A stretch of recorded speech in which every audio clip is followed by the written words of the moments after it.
Drama नकाब में अभी तक आपने देखा कि ईमान जो असिस्टेंट कमिश्नर बन गई है वो अहद को गिरफ्तार कर लेती है। जब तैमूर को पता चलता है कि ईमान असिस्टेंट कमिश्नर बन गई है तो उसे इस बात पर यकीन ही नहीं होता, इसलिए वो फ़ौरन एसएचओ फ़ोन करता है और कहता है कि आपकी नई एसी का नाम बताएं। वो कहते हैं कि कोई नई मैडम आई है जिनका नाम ईमान सलीम है। ये सुनकर तैमूर को अपने कानों पर यकीन ही नहीं होता। वो सोचता है कि एक मामूली सी लड़की असिस्टेंट कमिश्नर कैसे बन गई। तैमूर के बाबा कहते हैं कि ईमान एक आस्तीन का सांप बनकर सामने आई है। उसने भरी महफिल में हम सबको बेइज्जत किया है, इसका बदला हम ज़रूर लेंगे। तैमूर की माँ कहती है कि ईमान असिस्टेंट कमिश्नर कैसे बन गई।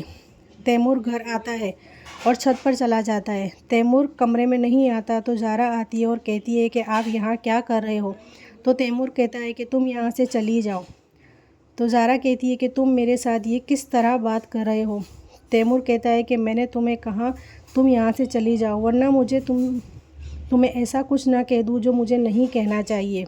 इस बात पर ज़ारा गुस्से हो जाती है और तैमूर के गिराबान पकड़ लेती है और कहती है कि मैंने तुम्हारी मोहब्बत में अपने मयार से नीचे गिर चुकी हूँ और अब मैं कुछ भी अपने साथ गलत नहीं होने दूँगी।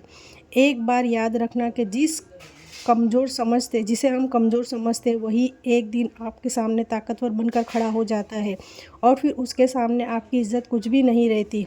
जिस तरह ईमान आज बन चुकी है,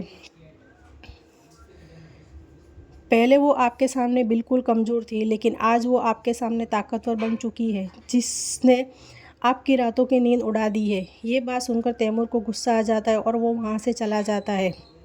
अगले दिन तैमूर ईमान के ऑफिस जाता है और जब ईमान ऑफिस आती है तो वहाँ पर तैमूर को देखकर हैरान हो जाती है।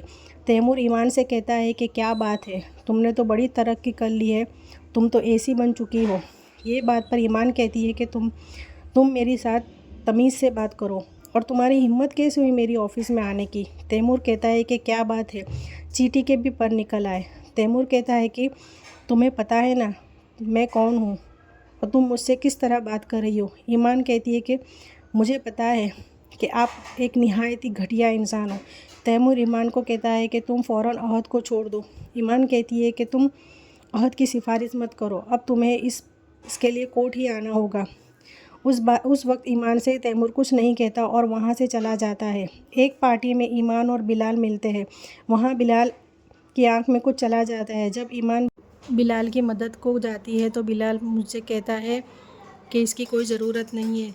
तो ईमान कहती है कि मुझे भी आपकी मदद की कोई ज़रूरत नहीं है, आप मेरी मदद क्यों कर रहे हो, मुझे पुलिस प्रोटेक्शन आपने क्यों दिया है।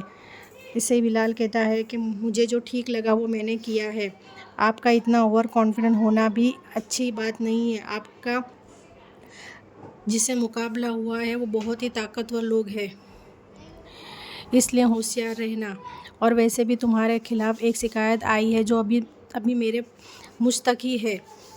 मैं सब संभाल लूँगा, फिर भी आप होशियार रहना। इधर अहद बेचैन है, उसे लगता है कि ये सब तैमूर भाई की वजह से हुआ है। लैला कहती है कि अहद तुमने ये सब क्यों किया, तुमने अपनी गिरफ्तारी क्यों दी। तो अहद कहता है कि मैं इतना बेगैरत नहीं हूँ कि अपनी ज़िम्मेदारी ना संभाल सकूँ और मुझे अपनी फैमिली की हिफाजत करना आता है। अगर मैं अपनी गिरफ्तारी नहीं देता तो वो लोग तुम्हें ले जाते।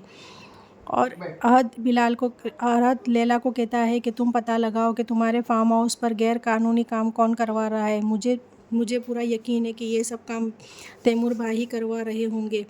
अगर आपको मेरी ये वीडियो पसंद आई हो तो प्लीज़ लाइक, शेयर और सब्सक्राइब ज़रूर करें।